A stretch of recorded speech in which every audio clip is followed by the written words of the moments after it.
இன்றைக்கி நம்ம என்ன ரெசிபி பார்க்க போகிறோம் அப்படின்னா பூசணிக்காய் மசால் தான் பார்க்க போகிறோம்.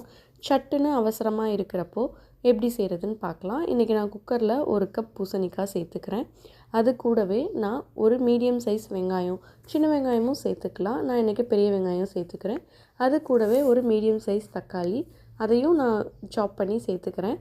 இது கூடவே 2 டேபிள் ஸ்பூன் நான் சாம்பார் பொடி சேர்க்குறேன். வேறு எதுவுமே சேர்க்க போகிறதில்ல, இது மட்டும்தான் சேர்த்து செய்ய போகிறோம். 2 டேபிள் ஸ்பூன் சாம்பார் பொடி சேர்த்ததுக்கப்புறமா அதுக்கு தேவையான அளவு உப்பு சேர்த்துட்டு அது கூடவே கொஞ்சமாக தண்ணி சேர்த்துக்கலாம். ரொம்ப தண்ணி தேவையில்லை, கொஞ்சமாக சேர்த்தாலே போதும். பாருங்கள், இது அவ்வளோதான். இதை நம்ம 2 விசில் விட்டாலே போதும். ஏன்னா பூசணிக்காய் டக்குன்னு குழஞ்சிரும். பாருங்கள் எந்தளவு வெந்து வந்திருக்கு அப்படின்னு சொல்லிட்டு. அவ்வளோதான். இந்த பூசணிக்காய்க்கு நம்ம தாளிச்சிடலாம்.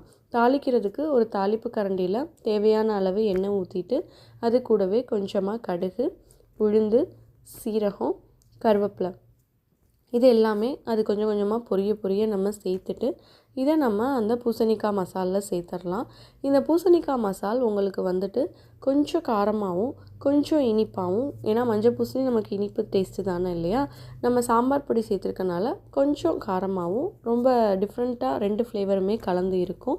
பாருங்கள் எந்தளவு ரெடி ஆகிருக்கு அப்படின்னு சொல்லிட்டு.